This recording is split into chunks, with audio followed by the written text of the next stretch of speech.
हरे राम हरे राम राम राम हरे हरे हरे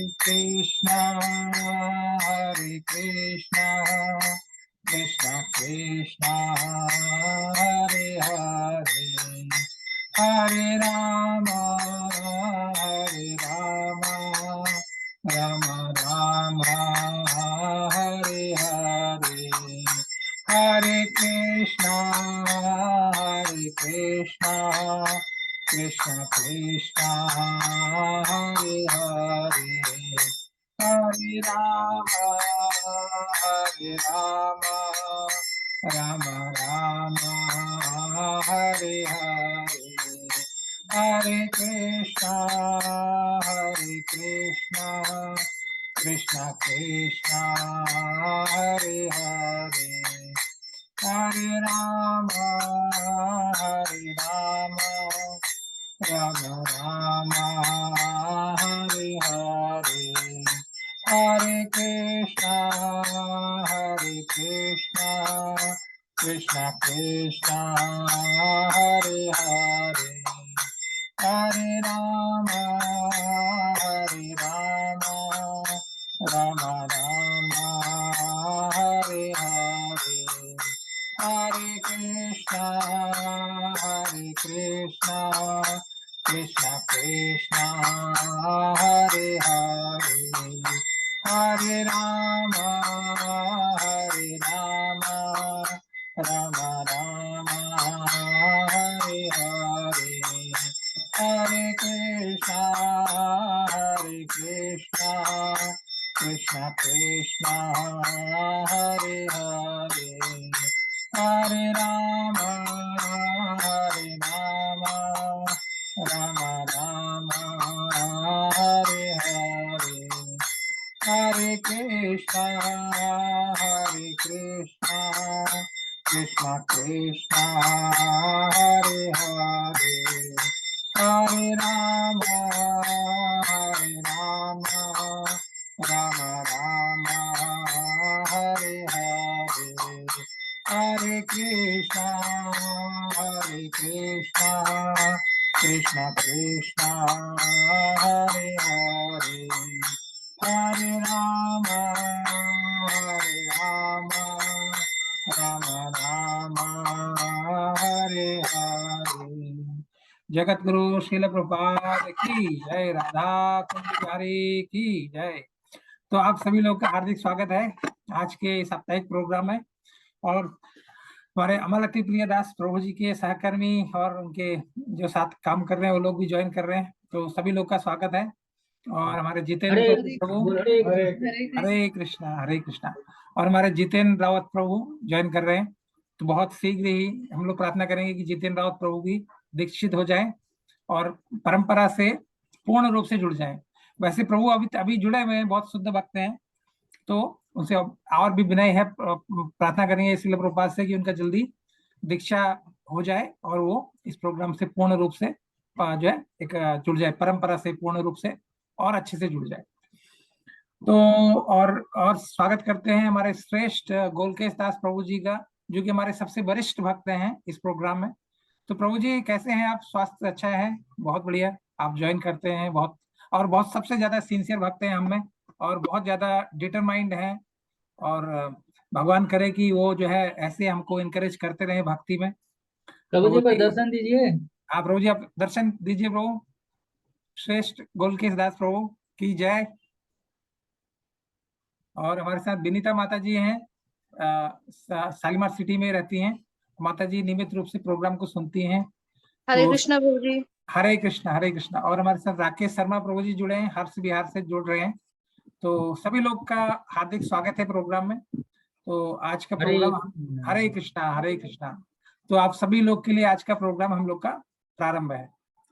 तो जैसे कि आप जानते हैं आज बहुत ही पुण्य, बहुत ही जो परशुराम जयंती भी बोलते हैं और जो है अक्षय तृतीया भी बोलते हैं।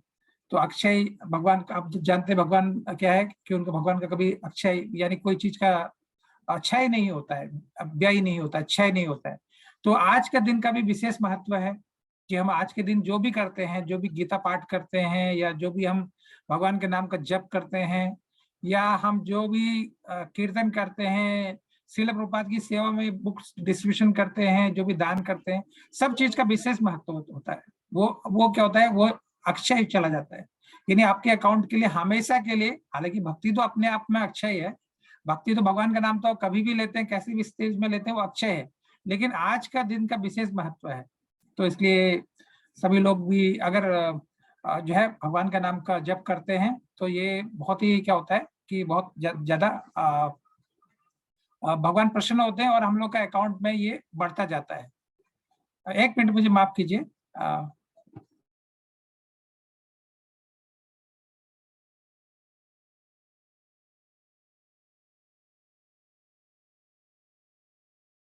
हरे कृष्णा। तो आज का हम प्रोग्राम शुरू करेंगे।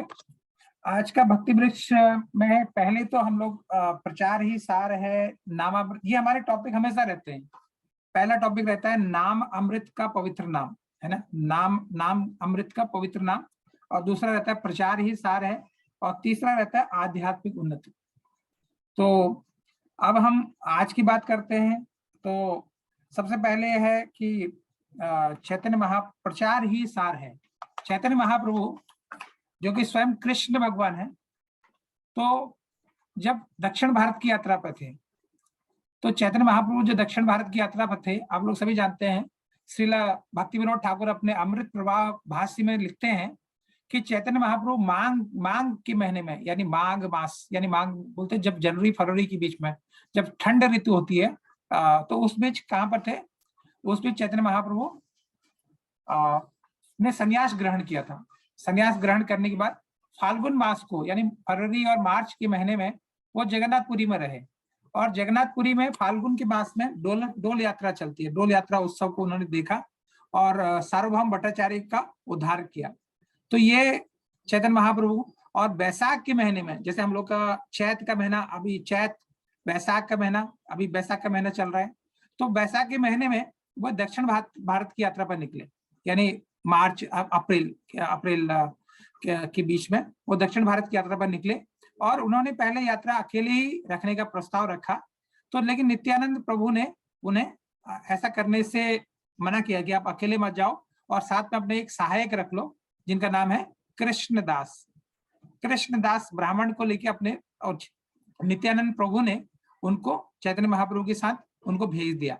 जब चैतन्य महाप्रभु चलने लगे, तो सार्वभौम भट्टाचार्य ने उन्हें 4 जोड़ी कपड़े दिए, और उन्होंने उनसे प्रार्थना की कि वे गोदावरी नदी के तट पर निवास करें और श्री रामानंद राय से अवश्य मिले। ये रामानंद राय कौन है? ये रामानंद राय वो है जो महाभारत में, जो हमारे द्वापर युग में कृष्ण भगवान के साथ अर्जुन थे। ये अर्जुन अभी कलयुग में भगवान के साथ फिर लीला कर रहे हैं, रामानंद राय के रूप में। तो इनसे आग्रह करते हैं अब सार्वभौम भट्टाचार्य चैतन्य महाप्रभु से कि आप जाते समय रामानंद राय से जरूर मिलिए। और गोदावरी तट के गोदावरी नदी के तट पर उनका निवास स्थान है। तो नित्यानंद प्रभु अन्य भक्तों के साथ अलाल नाथ तक महाप्रभु के साथ चले। कुछ जगह का नाम है अलाल नाथ, वहां तक वो चैतन्य महाप्रभु के साथ चले, और उसके बाद वहां सबको छोड़ के भगवान चैतन्य महाप्रभु और चैतन्य कृष्णदास, जो कृष्णदास ब्राह्मण थे, उनके साथ आगे बढ़े। और हरे कृष्ण कृष्ण कृष्ण हरे हरे, हरे राम राम राम हरे हरे। महाप्रभु क्या करते रहे? कीर्तन करते हुए चलते गए। जब कीर्तन करते हुए चलते गए, जिस गांव में उन्होंने रात बिताई, या जहां पर भी वो गुजरे, जिस स्थान से ऊपर उन्होंने अपना पड़ाव डाला, और वहां मिलने के लिए उनसे कितने हजारों सैकड़ों की संख्या में लोग मिलते गए, और उनसे मिलके प्रभाव ऐसा हुआ कि वो तुरंत क्या हो गए? कृष्ण भावना भावित हो गए, और कृष्ण भावना आंदोलन का प्रचार करने लगे। जो जितने भी संख्या में लोग उनसे मिलने जाते, एक गांव से दूसरे गांव के लोग जो है आगे उनसे मिलते, तो और जिस गांव से वो होके गुजरते, वो सब के सब गांव के हो जाते, तुरंत वैष्णव हो जाते, क्योंकि भगवान का प्रभाव है, ये भगवान का प्रभाव है। तो एक गांव से दूसरे गांव में आगे बढ़ते गए, लास्ट में वो कहाँ पहुंचे? अंत में कूर्म स्थान पहुंचे। कूर्म स्थान एक जगह का नाम है, जहां वो एक ब्राह्मण से मिले, और वो ब्राह्मण की विशेषता ये थी कि वो उनका नाम था वासुदेव, उनका कुर्म यानी कुर्म जगह का नाम है। कुर्म जगह में एक कुर्म ब्राह्मण, और लेकिन उनका नाम था वासुदेव। ये वासुदेव जो ब्राह्मण थे, ये कुष्ठ रोग से पीड़ित थे। आज के समय में कुष्ठ रोग का इलाज बताया जाता है, तो बहुत सारी चीजें खाते हैं फिर सही हो जाते हैं, फिर तो लेकिन उस समय कुष्ठ रोग का इलाज ऐसा नहीं था। मतलब तो कुष्ठ रोग सही इतना जल्दी सही भी नहीं होता है, तो चर्म रोग जिसको बोलते हैं, है ना। तो वो ब्राह्मण से मिले, जब वो ब्राह्मण से मिले तो चैतन्य महाप्रभु उनको उनका आलिंगन किया, और आलिंगन जैसे ही किया, लेकिन वो मिलना नहीं चाहते थे ब्राह्मण। वो तो देखते चैतन्य महाप्रभु साक्षात भगवान है, और इनका दिव्य शरीर का कांति ऐसा है, और कैसे उनका, लेकिन वो मिलना नहीं चाहते, उनसे गले नहीं लगाना चाहते थे। लेकिन चैतन्य महाप्रभु ने जबरदस्ती उनको क्या कर दिया, और गले लगा दिया, और जैसे ही भगवान के गले लगे तो पूरा निरोग हो गए, पूरा निरोगी काया होगी बिल्कुल। और जो है उनका जो जो जो रोग था वो तुरंत दूर हो गया। और कुष्ठ रोगी ब्राह्मण को अच्छा करने के बाद, जो कुष्ठ रोगी थे पहले ब्राह्मण, कुर्म ब्राह्मण, या जिनका नाम वासुदेव था, ये उसके बाद कृष्ण भावनामृत का प्रचार करने लगे। और चैतन्य महाप्रभु ने इनको वासुदेव अमृत प्रद की उपाधि मिली, यानी भगवान कृष्ण ने जिनको अमृत प्रदान किया, ये उनका नाम पड़ गया। और वासुदेव कोड़िक को अमृत प्रदान किया। पहले क्या थे, कोड़ हुआ था उनको, है ना, तो उनको अमृत प्रदान किया। तो अब ये चैतन्य महाप्रभु की लीला है। धन्यम तम नौमि चैतन्य वासुदेवम दया आद्रधि नष्ट कुष्टम रूप पुष्टम भक्ति तुष्टम चकारय। तो बोलते हैं चैतन्य महाप्रभु ने वासुदेव ब्राह्मण का जो अत्यंत कृपालु होकर उनके कुष्ठ रोग को तुरंत दूर कर दिया, और उन्होंने उनसे भक्ति में भक्ति करने के लिए एक संतुष्ट सुंदर पुरुष के रूप में परिवर्तित कर दिया, जिसे भगवान की महिमा का गुणगान करें। जय जय श्री चैतन्य जय नित्यानंदा, जय अद्वैत चंद्र जय गौर भक्त वृंदा। जय जय श्री चैतन्य जय नित्यानंदा, जय जय चंद्र जय गौर भक्त वृंदा। श्री चैतन्य महाप्रभु की जय हो, श्री नित्यानंद महाप्रभु की जय हो, श्री अद्वैत आचार्य की जय हो, श्री चैतन्य महाप्रभु के सभी भक्तों की जय हो। तो ये है जो चैतन्य महाप्रभु जरा दक्षिण भारत की यात्रा पे थे, तो हम इस श्लोक को थोड़ा पढ़ते हैं, ये बांग्ला में है। एई मते सार्वभौमेर निस्तार करिला, दक्षिण गमने प्रभु इच्छा उपजिला। सार्वभौम भट्टाचार्य का उद्धार करने के बाद, पहले सार्वभौम भट्टाचार्य का उद्धार किया, उसके बाद भगवान ने इच्छा व्यक्त की कि वो दक्षिण भारत की यात्रा करेंगे। माघ शुक्ल पक्ष प्रभु करिले संन्यासा, फाल्गुने आशिया केले नीलांचले वासा। श्री चैतन्य महाप्रभु माघ के शुक्ल पक्ष में संन्यास ग्रहण किया, और अगले मास में फाल्गुन में वो जगन्नाथपुरी में रहे, है ना, और उसके बाद आगे प्रचार करने के लिए रहे। तो ये चैतन्य महाप्रभु का मिशन हमको बताता है कि कैसे प्रचार ही सार है, प्रचार पे निकल गए। नहीं तो चैतन्य महाप्रभु जगन्नाथपुरी में रह रहे, जहाँ के साक्षात जगन्नाथ विराजमान है, और चैतन्य महाप्रभु तो साक्षात भगवान है। तो लेकिन फिर भी कहाँ जा रहे हैं, दक्षिण भारत की यात्रा पर जा रहे हैं। फाल्गुन शेषे डोल यात्रा में देखिला, प्रेमा वैसे ताहा बहु नृत्य गीत अकेला। फाल्गुन मास के अंत में उन्होंने डोल यात्रा का उत्सव देखा। डोल यात्रा का उत्सव होता है जगन्नाथपुरी में। तो अगर हमको पता नहीं है डोल यात्रा के बारे में, तो किसी जगन्नाथपुरी के जो भक्त लोग हैं उनसे पूछिए। तो डोल यात्रा को देखने के बाद वो इस अवसर में कीर्तन किया और विभिन्न प्रकार से नृत्य किया, भगवत प्रेम के आवेश में आकर के। चैत्रे रही केला सार्वभौम विमोचना, वैशाखेरा प्रथमे दक्षिण ग्रहिते हेलमना।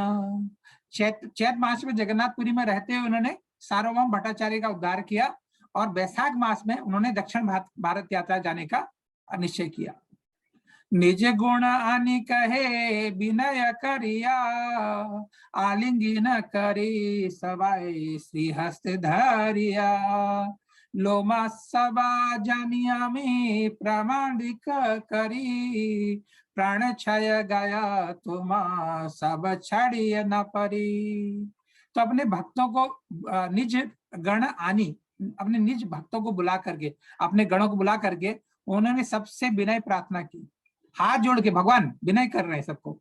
चैतन्य महाप्रभु देखिए, तुम सभी लोग मुझे और मुझे अपने प्राणों से ज्यादा प्रिय हो, लेकिन मैं अब क्या चाह रहा हूं, मैं अपना प्राण छोड़ सकता हूं, लेकिन तुम लोगों को छोड़ पाना मेरे लिए अत्यंत कठिन है। चैतन्य महाप्रभु बोल रहे हैं सबको, तुम्ही सब बंधु मोरे बंधु कृत्य केले, यहाँ आनी मोरे जगन्नाथ दिखाइले।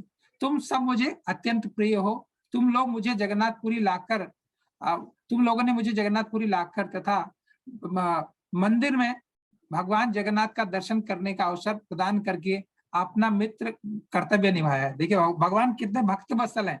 किनको किनको बोल रहे हैं, तुम लोगों को, यानी भक्तों को बोल रहे हैं कि तुम लोग मुझे जगन्नाथपुरी में लाके तुमने भगवान जगन्नाथ का मुझे दर्शन कराया और अपने मित्र का कर्तव्य निभाया।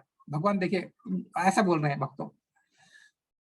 एबे सबा स्थाने मुंची मागो एक दाने, सबे मिली आज्ञा देहे ग्राभी दक्षिणे। आप मुझे, आप लोगों से एक छोटा सा दान मांग रहा हूं, कृपया करके मुझे दक्षिण भारत की यात्रा करने की अनुमति दीजिए। चैतन्य महाप्रभु उनसे आग्रह कर रहे हैं। विश्वरूप उपदेश अवश्यामी हाव, एकाकिया गाइब कहो संगे न लाविय। तो विश्वरूप को खोजने जाऊंगा। विश्वरूप कौन है? चैतन्य महाप्रभु के बड़े भाई हैं। चैतन्य महाप्रभु के बड़े भाई हैं, तो माता कौन है? सची देवी है। ये सची माता ने जो है बहुत परेशान है, अपने बड़ा बेटा जो है संन्यास लेके घर छोड़ के चला गया, तो सची माता बहुत परेशान है। लेकिन चैतन्य महाप्रभु बोलते हैं कि मैं संन्यास तो मैंने ले लिया, लेकिन मैं अपने बड़े भाई को खोजने जाऊंगा। एक लीला कर रहे हैं, भगवान को पता नहीं है कि विश्वरूप कहाँ है, एक लीला कर रहे हैं। तो बोल रहे हैं मैं, नहीं तो लोग उनको क्या करेंगे, मना कर देंगे जाने के लिए। तो मैं विश्वरूप को की खोज करने जाऊंगा और तुम लोग मुझे क्षमा करना, किंतु मैं अकेले जाना चाहता हूँ, मैं किसी को साथ नहीं लेने जाना चाहता हूँ। तो ऐसा बोलते भगवान। तो सेतु बंद हेते आमी नासी आवत, नीला चले तुम्ही सब हर रही बेतावत। तुम जब तक मैं सेतु बंद से लौट ना हो, यानी सेतु बंद बोलते हैं दक्षिण भारत में सेतु बंद, यानी भगवान राम जब तो वहां से लौट ना हो, तुम लोग जगन्नाथपुरी में ही रहना। विश्व रूप सिद्धि प्राप्ति जाने न सकला, दक्षिण देशे उदारित करन ए छला। तो बोलते हैं कि चैतन्य महाप्रभु तो सर्वज्ञ हैं, इसलिए भली भांति जानते हैं कि विश्वरूप पहले ही चल बसे हैं। विश्वरूप ने अपना देह क्या करते छोड़ दिया, लेकिन अनजान बस लोगों को वो अनजान बस बनने का बहाना उनको कर रहे हैं भगवान, जिससे वो दक्षिण भारत में जाकर के लोगों का उद्धार कर सके। लेकिन बहाना क्या बना रहे? विश्वरूप का बहाना बना रहे। सुनिया सबारा मैंने हेला महा दुख, निह शब्द हाइला सबारसु काइल मुख। चैतन्य महाप्रभु को जाने का समाचार सुन के भक्त लोग अत्यंत दुखी हो गए और उनके जो मुख है वो सूखने लगे और वे मौन हो गए। नित्यानंद प्रभु कहे एचे के केचे हया, एकाकी गाइबे तुम्ही कि हया सहाया। नित्यानंद प्रभु ने कहा ऐसे कैसे हो सकता है कि हम आपको अकेले जाने दें, और इसे कौन सहन कर सकता है कि भगवान अकेले जाए। तो नित्यानंद प्रभु को ये बात पसंद आई। नित्यानंद प्रभु कौन है? लक्ष्मण भगवान है, बलराम है। तो दुई एक संगे चलोक ना पड़ हवे रंगे, यारे कह से दुई चलो तो मार संगे। तो बोलते हैं हम में एक या दो को आपके साथ चलना चाहिए, अन्यथा आप रास्ते में चोरों धूर्तों के चंगुल में पड़ सकते हैं। देखिए कितनी अद्भुत बात कर रहे हैं चैतन्य महाप्रभु को नित्यानंद प्रभु बोल रहे हैं कि आप जब रास्ते में जाएंगे तो चोर और धूर्त लोग आपको मिल सकते हैं और आपके चंगुल में, आप उनके चंगुल में पड़ सकते हो। भगवान को बोल रहे हैं, कैसे लीला कर रहे हैं। तो उस समय का समय था जब चोर और धूर्त लोग थे, क्योंकि जंगल, बड़े बड़े जंगल होते थे ऐसा, और कोई साधन भी नहीं था, सब पैदल यात्रा होती थी। हमें से आप किसी जिसको चाहें उसको अपने साथ ले लीजिए, जो कि हालत में 2 व्यक्तियों को साथ में, हर हालत में 2 व्यक्ति को साथ में जाना चाहिए। दक्षिण तीर्थ पथ आमी सब जानी, आमी संगे ग्राही प्रभु आज्ञा तुम्ही देह तुम्ही।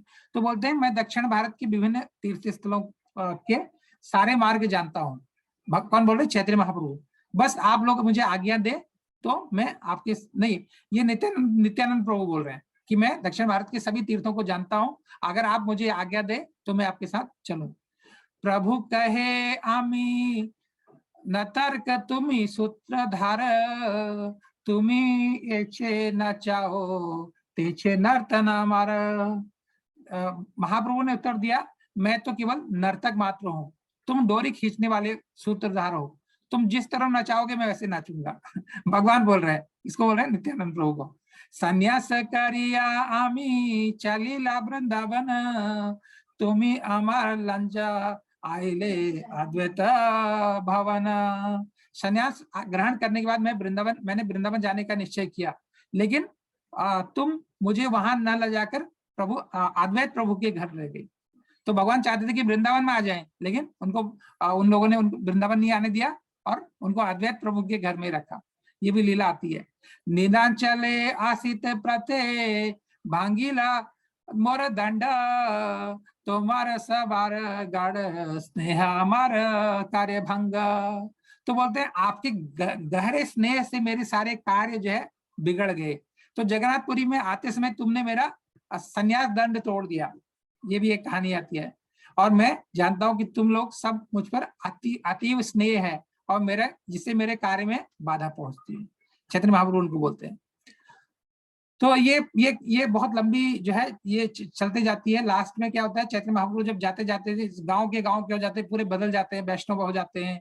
और बाद में चैतन्य महाप्रभु कहाँ जाते हैं?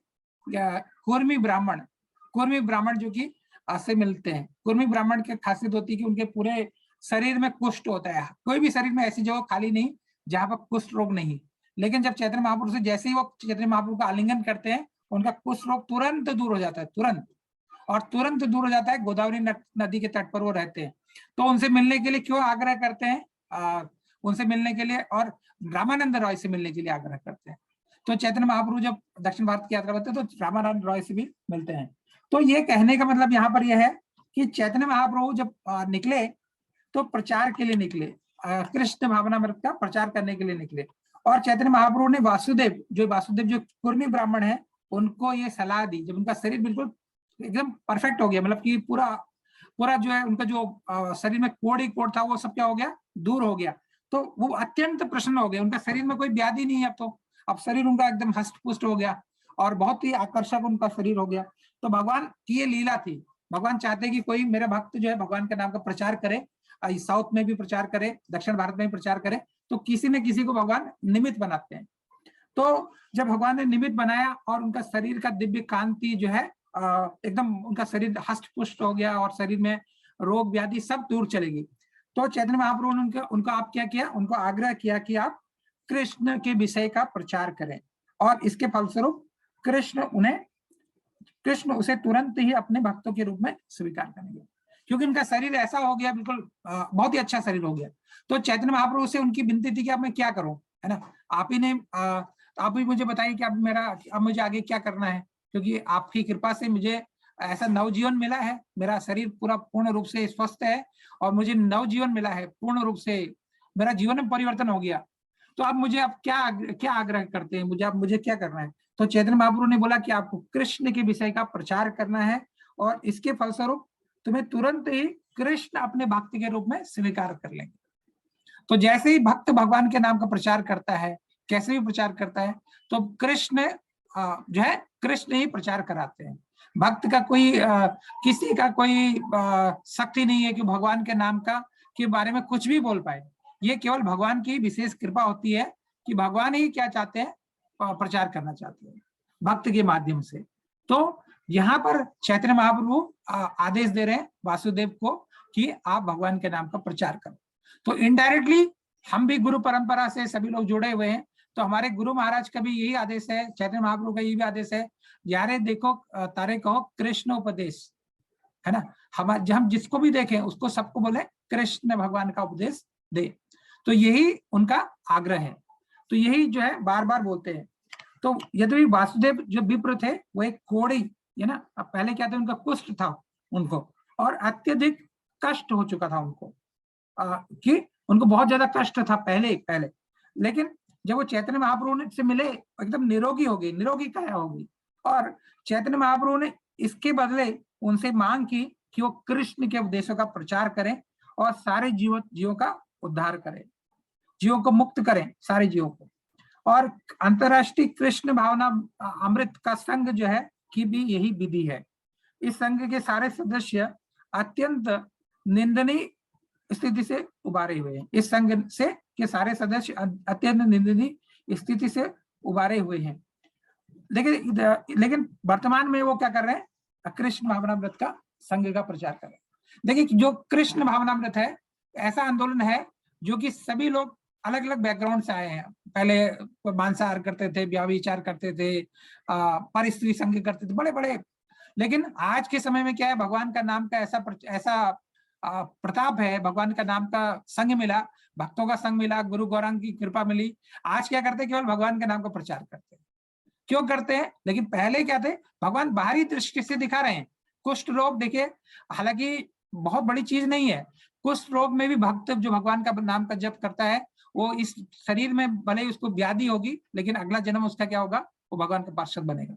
लेकिन भगवान यहाँ पर दिखाते हैं कि अगर बाहरी रूप से भी कोई रोग है तो वो भगवान का नाम, भगवान का प्रचार, भगवान का टच में आकर, भगवान से के टच में आकर क्या हो गया, एकदम मुक्त हो गया। और अभी वो क्या करेगा, भगवान का नाम का प्रचार करेगा। तो भगवान जो हमारा शरीर का उपलब्धि है, जो हमारे शरीर भगवान ने हमको दिया, इसका सबसे बड़ा उपलब्धि क्या है, केवल भगवान का नाम को प्रचार करना। अगर हमको भगवान ने शरीर दिया है तो किस लिए दिया, केवल प्रचार करने के लिए, कि हम इसको भगवान का नाम को प्रचार करते जाएं, लोगों को फैलाते जाएं। जितना भी हमारी सामर्थ्य है, जो भी हमारी शिक्षा हमको मिली है, उसको ये जैसे तैसे लोगों में बांटे, क्योंकि ये फल है ऐसा है जो बांटने से ही हमको मिठास का पता चलेगा। जितना बांटेंगे उतना ज्यादा मिठास मिलेगा। तो बोलते हैं ना, भगवान का प्रसाद बांटना चाहिए। तो जितना बांटते हैं उतना ज्यादा क्या होता है, हम लोग को, सभी लोग को प्रसाद मिलता है। तो एक जीव की वजह से कई लोगों को प्रसाद मिलता है, तो बहुत बड़ी भगवान की विशेष कृपा है। तो इसी प्रकार चैतन्य महाप्रभु क्या चाहते हैं, वासुदेव से चाहते हैं कि आप भगवान के नाम का प्रचार करो, भगवान के नाम का प्रचार करो, और जीव क्या होगी, सारे मुक्त हो जाएंगे। तो कृष्ण भावना आंदोलन जो है, इस्कॉन संस्था है या कोई और दूसरी संस्था है, सभी लोग क्या क्या प्रयास करते हैं कि लोग कृष्ण भावना भावित हो। और निंदनीय स्थिति से, जो हम पहले अपना बैकग्राउंड जाते हैं, फ्लैशबैक में जाते हैं, तो हम लोग बहुत अच्छी जिंदगी नहीं जी रहे थे। लेकिन आज के समय में हम लोग जानते हैं कि हमको कृष्ण कृपा से कितना कुछ मिल गया, हमको कृष्ण कृपा से कितना कुछ मिल गया, और हमको आज के समय में ये सब कुछ मिल गया। तो अभी हमको केवल क्या करना है, भगवान का नाम का प्रचार करना है। तो हालांकि हम तो बहुत कुछ करते हैं, लेकिन फिर भी साथ साथ में ये भी करना है, हफ्ते में एक दिन भी कोशिश करें करना है। तो इस संघ के जो लोग हैं आज, वो क्या कर रहे हैं, कृष्ण भावनामृत में का प्रचार कर रहे हैं।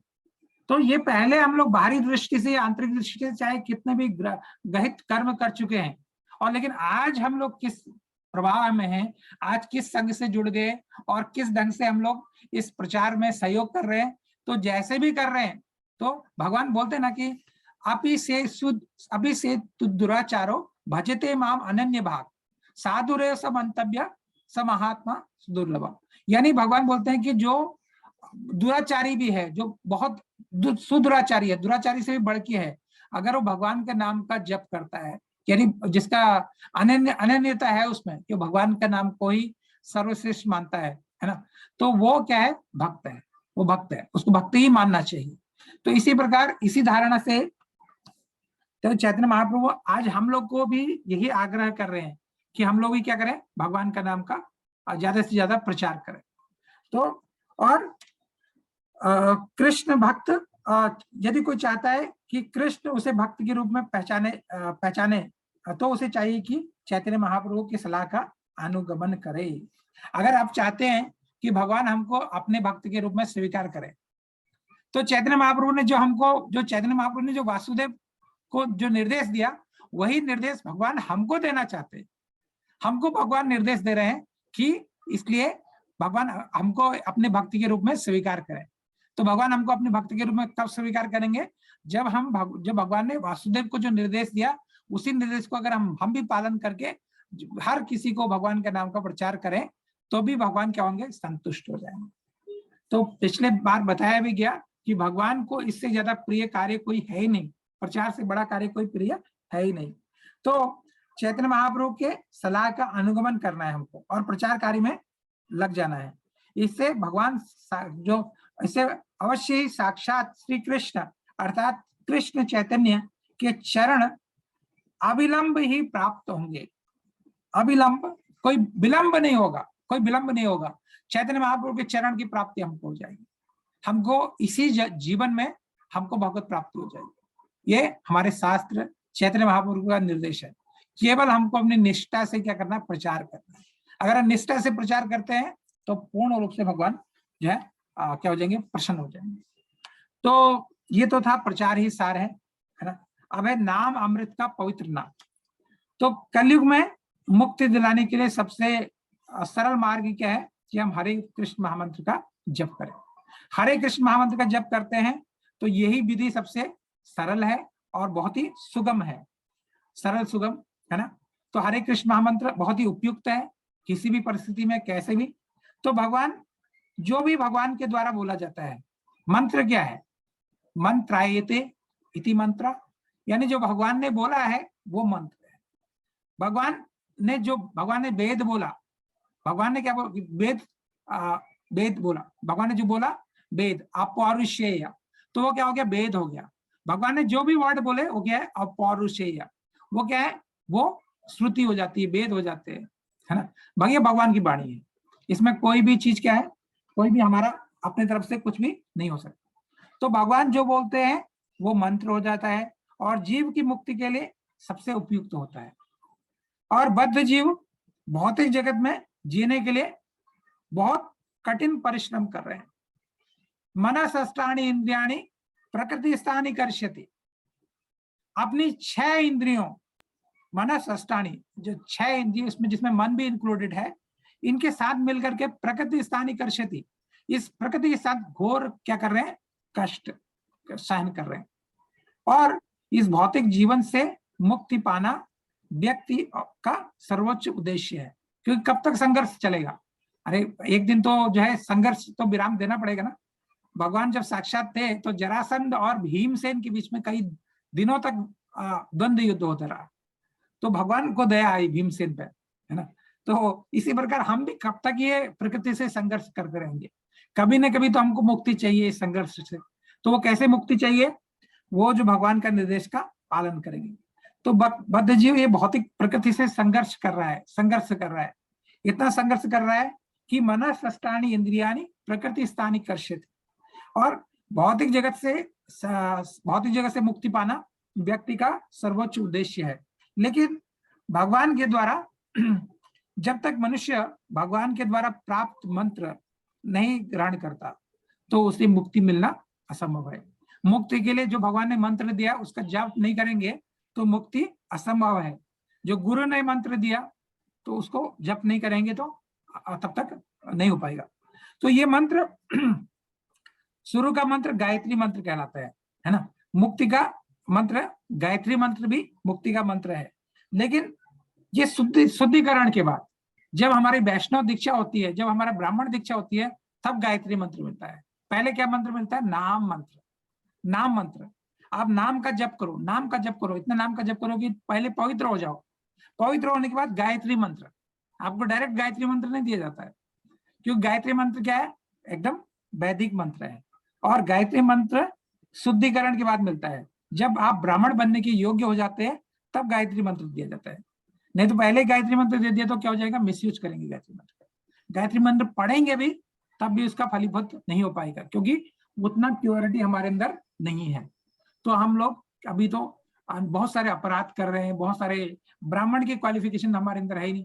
तो ब्राह्मण अगर हम बने ही नहीं तो हम गायत्री मंत्र करेंगे भी उसमें भी अपराध कर देंगे। तो पहले क्या करें, केवल नाम जप करें, हरे कृष्ण महामंत्र का जप करें। तो जब शुद्धिकरण हो जाएगा तो गुरु महाराज विशेष कृपा करके हमको गायत्री मंत्र भी दे देते हैं। तो गुरु गायत्री मंत्र भी देते हैं। तो शुद्धिकरण के बाद जब व्यक्ति ब्राह्मण बनने के योग्य हो जाता है तो उस स्थिति में उसको गायत्री मंत्र दिया जाता है। सिर्फ गायत्री मंत्र के जाप से ही व्यक्ति की मुक्ति हो जाती है, सिर्फ गायत्री मंत्र के जाप से। लेकिन ये मंत्र ब्राह्मण और देवता के लिए उपयुक्त है। अगर गायत्री मंत्र के जाप से ही मुक्ति हो जाती है तो फिर हरे कृष्ण महामंत्र का क्या इंपॉर्टेंस है, ऐसे प्रश्न कर सकते लोग।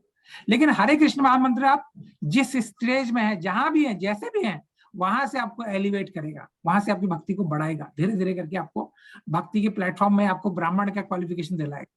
लेकिन गायत्री मंत्र में तो पहले से आपको क्वालिफिकेशन होना चाहिए। यानी अगर आप बहुत ही अच्छे प्रीमियर इंस्टीट्यूट में, आईआईटी जैसे इंस्टीट्यूट में पढ़ना चाहते हैं, आपको पहले आईआईटी को क्वालिफाई होना चाहिए, तभी आप वहां पढ़ोगे। ये क्या है, ये गायत्री मंत्र है ना। जब तक आपने आईआईटी क्वालिफाई नहीं किया तो आप किसी आईआईटी इंस्टीट्यूट में पढ़ने नहीं जा सकते हो। लेकिन आप अपने लेवल पे जहां पर भी हैं, जैसे भी हैं, अगर प्रयास करते हैं, कोशिश करते हैं तो आप एक दिन क्वालिफाइड हो जाएंगे। आप फिर आईआईटी में जाके पढ़ा सकते हैं या कुछ भी कर सकते हैं। तो यानी आप उसकी बराबरी कर सकते हैं, उससे बढ़ के भी पहुंच सकते हैं, क्योंकि ये नाम जप का प्रभाव। तो ये दो चीजें हैं। तो ये कलयुग में सारे जीव जो है कठिन परिस्थिति में है, बहुत कठिन परिस्थिति में है, शुद्धिकरण नहीं है, और एक ही मंत्र की जो उपयुक्त मंत्र है उसी की जरूरत है। तो कलयुग में इस जो बहुत सारे खतरे हैं, जगह जगह खतरे ही खतरे हैं, इससे बाहर निकल के जो हमको मुक्ति प्रदान कर सके वो मंत्र क्या है, वो हमें हरे कृष्ण महामंत्र हमारी गुरु परंपरा से मिला है। तो चैतन्य महाप्रभु के रूप में भगवान श्री कृष्ण आए और हरे कृष्ण महामंत्र का जप करने के लिए हमको आग्रह करते हैं। सबको क्या करते हैं, हरे कृष्ण महामंत्र जप। तो शिक्षाष्टकम में चैतन्य महाप्रभु कहते हैं, चेतो दर्पण मार्जनम भव महादावाग्नि निर्वापणम श्रेय कैरव चंद्रिका वितरणम विद्यावधू जीवनम आनंदाम्बुधिवर्धनम प्रतिपदम पूर्णामृतास्वादनम सर्वास परम विजयते श्री कृष्ण संकीर्तनम। तो चैतन्य महाप्रभु क्या बोलते हैं, चैतन्य महाप्रभु ने अपने जीवन में, जो भगवान श्री कृष्ण आए, उन्होंने अपने जीवन में कोई उपदेश ही नहीं दिया, केवल 8 श्लोक में एक शिक्षाष्टकम की रचना कर दी। 8 श्लोक केवल शिक्षाष्टकम की रचना कर दी और भगवान चले गए। बोले ये 8 श्लोक अपने जीवन में आप ले आइए, आपका जीवन का उद्धार हो जाएगा।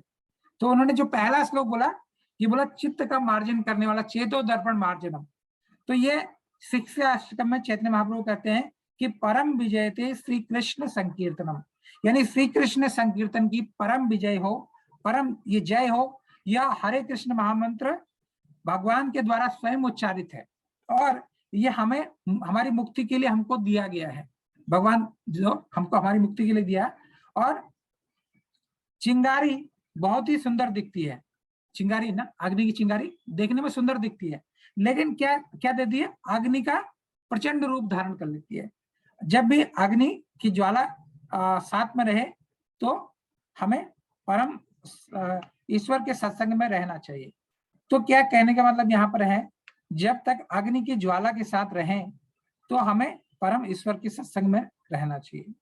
तो चिंगारी यानी देखिए अभी इसके बारे में चर्चा करेंगे। तो हमें परम ईश्वर के सत्संग में रहना चाहिए, ये तो समझ में आता है कि भगवान के सतत रूप से भगवान का कीर्तन करना चाहिए। तो हमेशा उज्जवल और चिंगारी की चमक, हम हमेशा उज्जवल और चिंगारी की तरह चमकते रहेंगे। तो चिंगारी यानी चिंगारी किस चीज की चिंगारी, चिंगारी भक्ति का, जो भक्ति रूपी चिंगारी, जो भक्ति का जो भक्ति हम भक्ति कर रहे हैं, जो करते हैं, तो भक्ति रूपी जो भक्ति है वो चिंगारी हमारे अंदर अगर चिंगारी प्रवेश करती है, भक्ति का चिंगारी, तो हमको साथ में भगवान के नाम का जप करना चाहिए। ये चिंगारी जब जो है उग्र रूप लेगी तो हमारे जितने भी हमारे जो हमारे मेरू के समान हमारे अपराध हैं उनको इस चिंगारी क्या कर देगी, भस्म सात कर देगी, सबको मिला देगी, राख में मिला देगी। क्यों मिला देगी?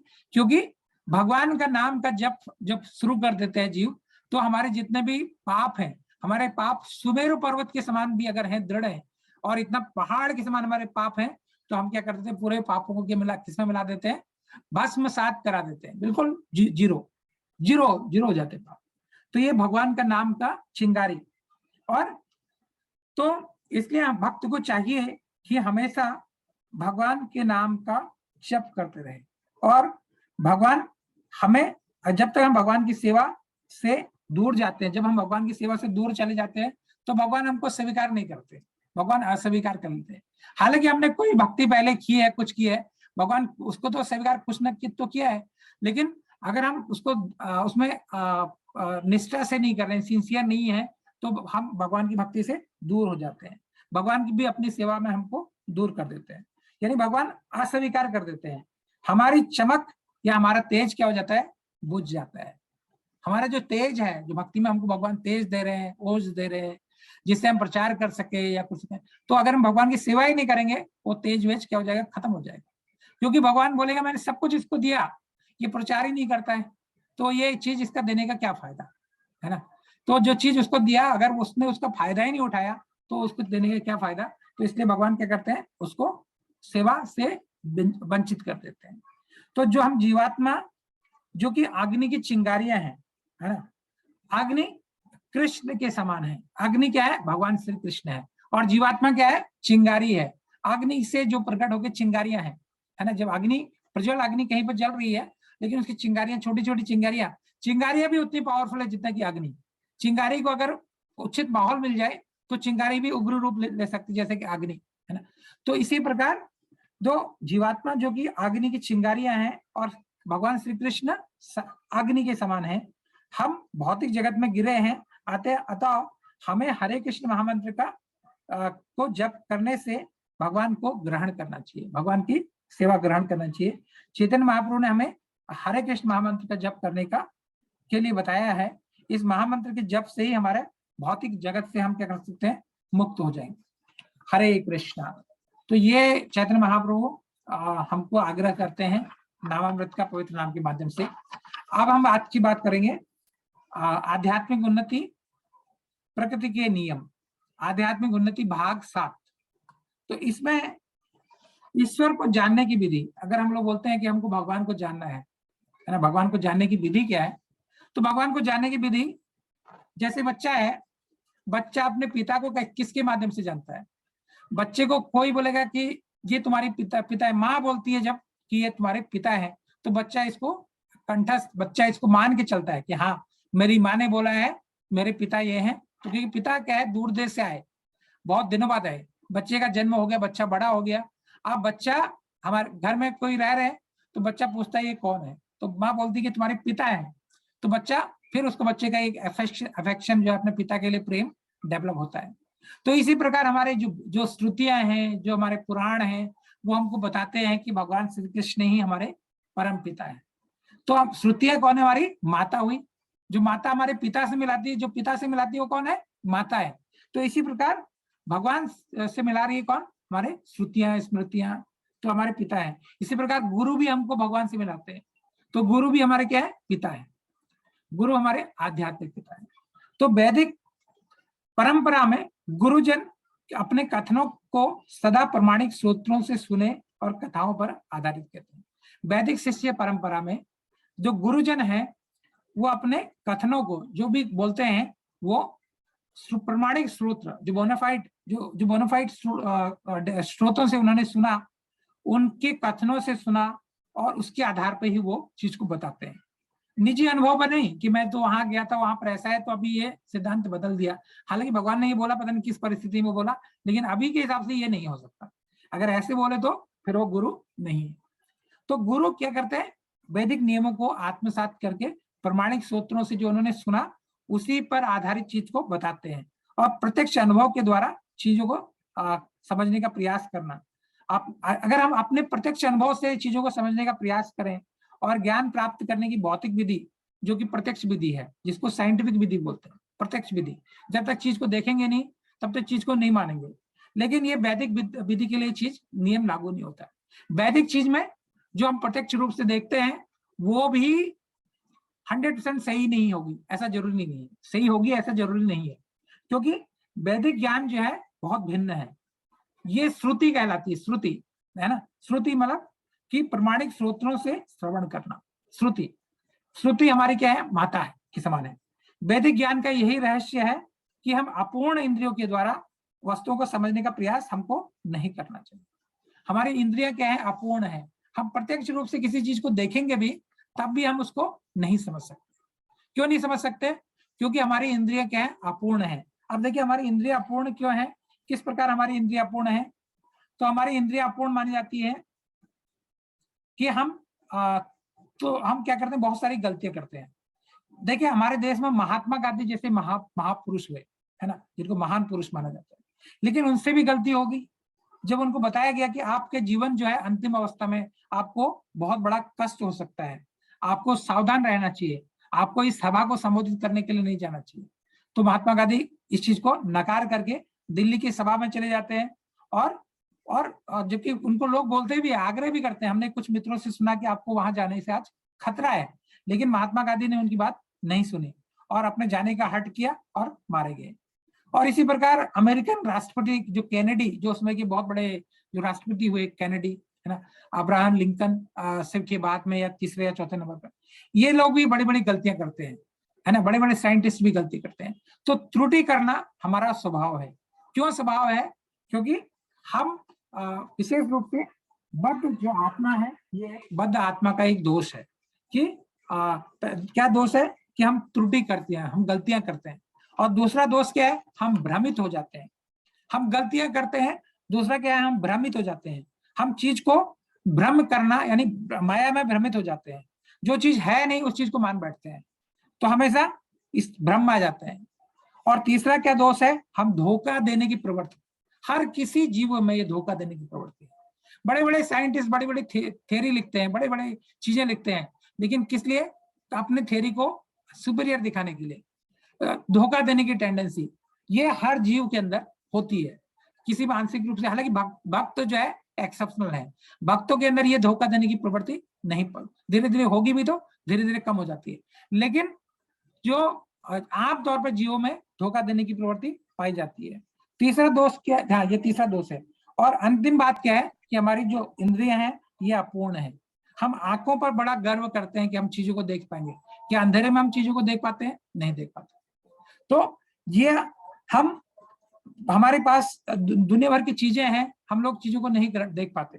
तो कहने का मतलब है हमारी इंद्रिय क्या है, अपूर्ण है। तो हम प्रत्यक्ष रूप से भी चीज को देख करके समझ नहीं सकते। तो प्रत्यक्ष रूप से भी, तो इसलिए बताया गया शास्त्र प्रमाण, प्रत्यक्ष प्रमाण, अनुमान प्रमाण और शास्त्र प्रमाण। इन तीनों में जो टॉप मोस्ट जो प्रमाण है वो क्या है? शास्त्र प्रमाण। जो शास्त्र प्रमाण है, जो ब्रह्म प्रमाण है, उसी को हमको मानना चाहिए। हमको प्रत्यक्ष प्रमाण को भी नकार देना चाहिए और अनुमान प्रमाण को भी नकार देना चाहिए, क्योंकि हमको जो जो जो ब्रह्म जो क्या है, शब्द प्रमाण, जो भगवान की शब्द जो पौरुषेय है, जिसमें बिल्कुल भी गलती नहीं हो सकती, उसी चीज को ग्रहण करना चाहिए। तो जो है प्रमाणिक सूत्रों से ग्रहण करना, यही वैदिक ज्ञान का रहस्य है। अगर हम वैदिक ज्ञान ग्रहण करना चाहें तो हम अपनी अपूर्ण इंद्रियों के आधार पर चीजों को समझने का प्रयास हम करें तो हम फेल हो जाएंगे, हम नहीं कर पाएंगे, क्योंकि हमारी शक्ति, हमारी जो इंद्रियां हैं वो परफेक्ट नहीं है, संभव नहीं है। अगर हम जानना चाहते हैं हमारे पिता कौन है, तो हमको जो उचित स्रोत है, जो उचित स्रोत है, माता के माध्यम से पता चलेगा कि हमारे पिता कौन है, या हमारे जो उचित अधिकारी है वो हमारी माता है। माता हमको बता सकती है कि हमारे पिता कौन है। ये साधारण ज्ञान की बात है। लेकिन अगर प्रायोगिक विधि यानी एक्सपेरिमेंटल नॉलेज के हिसाब से हम जानना चाहें कि हमारे पिता कौन है, तो कभी भी पता नहीं चलेगा। बहुत सारे डीएनए टेस्ट के बाद भी पता नहीं चल पाएगा पिता कौन है, लेकिन माता ने बता दिया तो बच्चे को पता चला पिता कौन है। तो बहुत सिंपल सा तरीका है। तो कोई यहाँ पर एक्सपेरिमेंटल नॉलेज कितना भी प्रत्यक्ष प्रमाण लगा लो, कुछ भी कर, पीढ़ी दर पीढ़ी भी नहीं जान पाएंगे कि हमारे पिता कौन है। तो हम भगवान श्री कृष्ण को कैसे जान सकते हैं? केवल परंपरा के माध्यम से, जो गुरु परंपरा के माध्यम से, जो शब्द प्रमाण के माध्यम से हम भगवान को या हमारी श्रुतियों के माध्यम से भगवान को जान सकते हैं। हम कितने भी प्रमाणिक विधि से जानने का प्रयास करें, लेकिन हम काफी खोज के बाद भी निष्फल हो जाएंगे। तो हम तब हम कहते हैं ओ ईश्वर नहीं है। अगर बहुत प्रयास किया, बहुत एक्सपेरिमेंट किए, तो क्या करते थे, नकार करते थे, ओ ईश्वर तो नहीं है, भगवान नहीं होता है, कुछ भगवान नहीं होता है, मैं ही ईश्वर हूँ, ऐसे ऐसे बोलने लगते हैं, ऐसे मूढ़ लोग, है ना, मैं ईश्वर हूँ। तो लेकिन ईशोपनिषद हमारे जो ग्रंथ है, जो कि यजुर्वेद से निकला है, ईशोपनिषद, आप लोगों को समय मिलेगा तो थोड़ा पढ़ना इसको। तो ईशोपनिषद में भगवान बताते हैं कि ये यजुर्वेद से निकला है। तो मनुष्य को प्रायोगिक विधि यानी एक्सपेरिमेंटल नॉलेज से नहीं, अपितु श्रुति के माध्यम से सुनना चाहिए, भगवान के विषय में जानने का प्रयास करना चाहिए। अगर कोई किससे सुने, किसी दुकानदार से या उचक्के से नहीं, दुकानदार उचक्के से नहीं, या किसी अरे गरे आदमी से नहीं, किसी जो धीर मनुष्य से सुनना चाहिए, जिसने इसको अपने जीवन में आत्मसात किया, उससे सुनना चाहिए। धीर यानी जिसने भौतिक इंद्रियों के प्रभाव, जिसकी इंद्रिया भौतिक प्रभाव से चलायमान नहीं होती, वो उसकी इंद्रिया भौतिक प्रभाव में नहीं बहती, वो अपने इंद्रियों को धीर यानी अपनी इंद्रियों को नियंत्रित किए है। ये सब क्वालिफिकेशन किसमें है, गुरु महाराज में। तो हम गुरु महाराज के माध्यम से, गुरु परंपरा के माध्यम से भगवान को जानने का प्रयास कर सकते हैं। यदि हम चाहते हैं कि हम असली ज्ञान प्राप्त करना चाहते हैं, तो हमें वेदों के माध्यम से, गुरु गौरांग के माध्यम से इसको ग्रहण करना चाहिए। वेद का मतलब क्या है, ज्ञान। इन्हीं वेद के अंतर्गत हमारे 108 उपनिषद हैं, जिनमें से 11 अत्यंत महत्वपूर्ण हैं। और इन 11 उपनिषदों में एक हमारा ईशोपनिषद, ये ईशोपनिषद जो कि सर्वोपरि है, ये ईशोपनिषद सर्वोपरि है। और ईशोपनिषद में भगवान, ईश का उप का अर्थ है निकट, है ना। ईशोपनिषद का ज्ञान हमें कृष्ण के निकट ले जाता है, भगवान के निकट ले जाता है। ईशोपनिषद, है ना। उपनिषद यानी निषद मतलब, उपनिषद का अर्थ है, उप का अर्थ है निकट, निषद मतलब भगवान के निकट लेके जाता है। तो विद्वान समाज में वेदों को स्तुति के रूप में माना जाता है। जो विद्वान लोग हैं, जो ब्राह्मण समाज है, वो वेदों को क्या मानते हैं, स्तुति के रूप में माना जाता है। देखिए हमारे श्रुति न्याय और ये हमारे क्या है, शास्त्र हैं, है ना। तो जो श्रुतियां हैं वो क्या है, प्रमाणिक शास्त्र माना जाता है, प्रमाणिक माध्यम माना जाता है, जिससे दूषित बद्ध जीव के शोध का कार्य स्थापित ज्ञान क्या है, वो वेद के द्वारा, वो वेद दूषित, हाँ ये वेद क्या है, अपौरुषेय है, यानी भगवान ने ही ये खुद दिए हैं। इनको किसी जो दूषित हमारी इंद्रियां हैं वाले बद्ध जीवों ने नहीं लिखा है। भगवत गीता या भागवतम या रामायण, ये किसी बद्ध जीव ने, जिसकी इंद्रियां ये दूषित है, हम सभी की इंद्रियां दूषित है, इन्होंने नहीं लिखा, ये भगवान ने लिखा है, ये अपौरुषेय है। तो ये अपूर्ण इंद्रियों वाले पुरुषों ने नहीं लिखा, अतः वे वस्तुओं को, ऐसे अपूर्ण इंद्रियों वाले जो लोग हैं, हम लोग सभी लोग, हम चीजों को यथारूप में नहीं देख सकते। हम कितना भी प्रयास कर लें, हम चीज को सही रूप में नहीं देख सकते। लेकिन भगवान क्या है, चीज को निश्चित रूप से, जो चीज में जैसे चीज है वैसे ही चीज को देखते हैं। और हाँ, हम भूल सकते हैं, हम मोहग्रस्त हो सकते हैं, जैसे कि बताया अभी, हमें धोखा देने की प्रवृत्ति होती है, ये हमारे, और भगवत गीता को न समझते हुए उस पर कई लोग टीका करते हैं, है ना, और अबोध जनता को क्या करते हैं, धोखा देते हैं। जिसके पास यदि विद्वान की उपाधि होती है, कोई भी विद्वान, मान लीजिए उसको संस्कृत में विद्वान माना जाता है, जरूरी नहीं उसको भगवत गीता का ज्ञान हो। भगवत गीता किससे श्रवण करना चाहिए, भक्त के माध्यम से। जो भक्त है उन्हीं से भगवत गीता का ज्ञान को ग्रहण करना चाहिए। तो भगवत गीता तो अपनी लोकप्रियता के लिए भगवत गीता पे भी वो क्या करते हैं, चीजें लिखने लगते हैं और लोगों को भ्रम में लेके आते हैं। ऐसे तथाकथित विद्वान दावा करते हैं, कोई भी व्यक्ति अपना मत व्यक्त कर सकता है, कुछ भी बोल सकता है, अपना मत व्यक्त कर सकता है, किंतु भगवत गीता में कृष्ण कहते हैं केवल भक्त ही गीता को समझ सकता है। अतः तथाकथित विद्वान लोगों को केवल धोखा देते हैं, वो भगवत गीता को समझे ही नहीं तो लोगों को क्या बताएंगे। तो इसलिए ऐसा कभी भी जरूरी नहीं कि जो भक्त लोग हैं, जो बड़े बड़े राजनीतिज्ञ हैं, वो भगवत गीता को समझ के ही लोगों को बताते हैं। तो हम लोग निष्कर्ष ये निकलता है कि प्रमाणिक ज्ञान को चाहते हैं, यदि आप प्रमाणिक ज्ञान को ग्रहण करना चाहते हैं तो प्रमाणिक गुरु के पास जाना चाहिए और परम शक्ति को जानने के प्रयास करना चाहिए। तद विधि प्रणिपातेन परिप्रश्नेन सेवया उपदेक्षन्ति ते ज्ञानम ज्ञानिना तत्वदर्शिना, भगवान बोलते हैं। तो आप बताइए, हम लोग प्रश्नोत्तर पर पहुंचते हैं। तो यहीं पर ये जो है दो विधियां बताएं जिससे हम ज्ञान प्राप्त कर सकते हैं। कौन सी दो विधियां आपको समझ में आई जिससे हम ज्ञान प्राप्त कर सकते हैं? प्रभु जी लोग कोई भी बताएंगे? अपने को अनम्यूट कीजिए और बता सकते हैं। जितेंद्र प्रभु जी बताएंगे, कोई भी दो विद्या बताए जिससे कि हम ज्ञान प्रमाणिक ज्ञान प्राप्त कर सकते हैं। कैसे आप ज्ञान प्राप्त करने के लिए आप क्या कर रहे हैं? आज के समय में प्रयास कर रहे हैं ना, तो कैसे प्राप्त कर सकते हैं प्रभु वैदिक ज्ञान? तो जी तो परंपरा से, किसी परंपरा से जुड़ के और बिल्कुल शास्त्रों का अध्ययन करके। बिल्कुल प्रभु, बहुत बढ़िया। तो परंपरा से हम जुड़ते हैं तो ही हम गुरु गौरांग को समझ पाते हैं, शास्त्रों को समझ पाते हैं, नहीं तो नहीं समझ पाएंगे गुरु के माध्यम से। तो वेद हमारे पास कैसे पहुंचे? वेद क्या है? वेद ज्ञान के भंडार हैं। जितना भी ज्ञान है केवल वेदों पे से ही निकलता है। तो वेद हमारे तक कैसे पहुंचे हैं?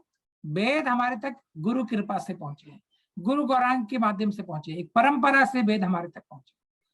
तो नहीं तो वेद आज हम यजुर्वेद ईशोपनिषद का अध्ययन करते हैं। क्यों करते हैं ईशोपनिषद का अध्ययन? कैसे कर रहे हैं? ईशोपनिषद किसका पार्ट है? यजुर्वेद का पार्ट है। ये यजुर्वेद हम तक कैसे पहुंचा? हमने तो कोई वेद का अध्ययन नहीं किया, ना तो हम वेद का पठन करते हैं। लेकिन ये सब कुछ किसकी कृपा से? गुरु गौरांग, गुरु परंपरा। वेद हमें कैसे सुनने चाहिए, ये प्रश्न है अगला। आप बताएंगे कोई? राकेश शर्मा प्रभु, अच्छा उनका कनेक्टिविटी का इश्यू है। तो हमारे श्रेष्ठ गोलकेश दास प्रभु जी बताएंगे वेद हमें कैसे सुनना चाहिए। यानी हम वेद तो पढ़ नहीं सकते, लेकिन श्रवण गुरु परंपरा से जो भी हमको सुनने को मिले तो हमको श्रवण करना चाहिए, हम इसको समझ सकते हैं। अब उदाहरण के द्वारा समझाइए कि हम भगवान को स्वयं क्यों नहीं समझ सकते, हम भगवान को स्वयं क्यों नहीं समझ सकते? उदाहरण से बताइए। तो यहाँ पर बहुत ही अच्छा एनालॉजी दिया है श्रील प्रभुपाद ने कि अगर हमको पता करना है कि हमारे पिता कौन है तो हमारी माता ही हमको बता सकती है। तो इसी प्रकार अगर हमको भगवान जानना है भगवान कौन है तो हमको श्रुति के माध्यम से, गुरु के माध्यम से ही जानना चाहिए।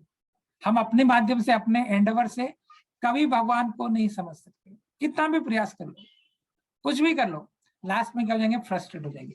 तो जो बड़े बड़े मायावादी लोग हैं वो यही करते हैं, वो भगवान को जानने का प्रयास करते हैं अपने एंडेवर से, अपने एफर्ट करके, और लास्ट में क्या हो जाते हैं? निराश हो जाते हैं, और निराश होकर इस निष्कर्ष पे पहुंचते हैं भगवान तो है ही नहीं, है ना। तो ये हमको इस भ्रम से दूर रहना चाहिए। अब क्या है, कौन भगवत गीता को समझ सकता है? क्यों? भक्त्या माम अभिजानाति, भक्ति से, भक्ति भगवान को जान सकता है, भक्ति ही भगवत गीता को समझ सकता है ना। भगवत गीता को सुनने के लिए हमें किन बातों का ध्यान रखना चाहिए? प्रमाणिक स्रोतों से सुनना चाहिए, भक्तों से सुनना चाहिए, और अभक्तों से भगवत गीता को नहीं सुनना चाहिए, चाहे वो भौतिक दृष्टि से कितने भी बड़े विद्वान हो। आप उस रास्ते को कैसे पता चलाएंगे कि ये रास्ता भगवान की ओर जाता है? अपने अनुभव के द्वारा बताइए। प्रभु जी कोई बताना चाहेंगे? ये थोड़ा व्यवहारिक और प्रैक्टिकल क्वेश्चन है। आप कैसे बता सकते हैं, उस रास्ते को कैसे पता लगाएंगे कि ये रास्ता भगवान की ओर जाता हो? कैसे पता चल रहा है? बहुत सारे रास्ते हैं, लोग तो बोलते हैं इधर आओ, बहुत जल्दी आपको भगवान के दर्शन हो जाएंगे, भगवान से आप मिल जाओगे, तो बहुत सारी चीजें बोलते हैं ना। तो हम लोग कैसे चीज को, सही चीज को ग्रहण कर सकते हैं और समझ सकते हैं कि भगवान ये रास्ता हमारा परफेक्ट रास्ता है? कैसे समझ सकते हैं? कोई बताना चाहे?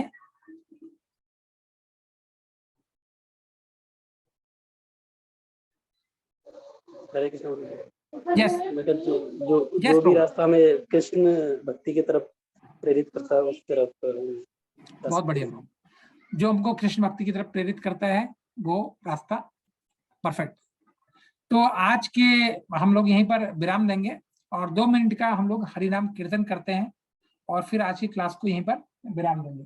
तो आप लोग से मैं आग्रह करूंगा कि हर सैटरडे को आप लोग थोड़ा समय निकालिए, भले ही ये जो है ना हम लोग ज्यादा लंबा नहीं रखते हैं इसको, 1 घंटे की क्लास होता है 6 to 7, और इसमें हम लोग नटसल में तीनों चीज कवर कर देते हैं।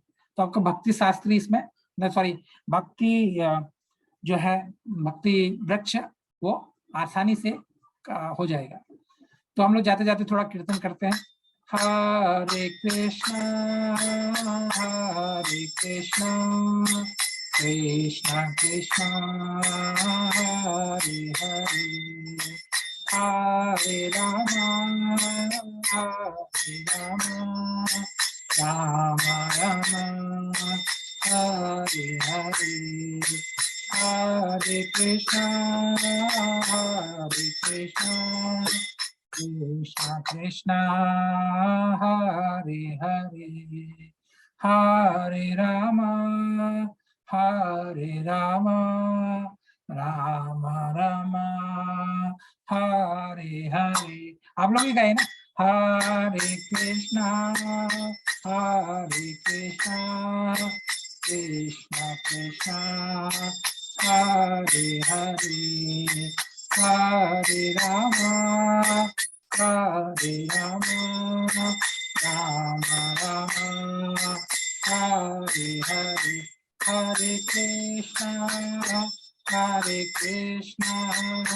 कृष्णा कृष्णा हरे हरे, हरे राम राम राम हरे हरे। जगत गुरु श्रील प्रभुपाद की जय। भक्ति वृक्ष क्लास में उपस्थित भक्तजन की जय। हरे कृष्णा। तो सभी लोग को प्रणाम करते हुए आज की क्लास को यहीं पर विराम देते हैं। वांछा कल्पतरुभ्यश्च कृपा सिन्धुभ्येव च पतितानां पावनेभ्यो वैष्णवेभ्यो नमो नमः। हरे कृष्ण गुरु जी। एक हरे कृष्ण हरे कृष्ण हरे कृष्ण। अब जैसे हम पिछली बार भेजते थे ना प्रभु जी के क्लास के हाँ, पहले हम अपना टॉपिक भेज देते थे। हाँ ब्रो, वो भी अगर टॉपिक भेजते थे ना, जैसे हम पिछली बार पिछले भक्ति वृक्ष में हम भेजते थे क्लास से पहले टॉपिक वगैरह जो भी हम हम बताते हैं वो उसका एक हाँ ब्रो, बिल्कुल बिल्कुल बिल्कुल ब्रो, बहुत अच्छा सुझाव है। मैं भी इस चीज को मिस कर रहा था, तो मैं ये जरूरी अभी ना जो भी टॉपिक होगा तो उसका वो भेजूंगा। और मैंने ग्रुप में पहले से ही पूरा पीडीएफ बना के एक साथ भेज दिया था, लेकिन मैं आपको फिर उसको भेज दूंगा एक बार। ठीक है ब्रो?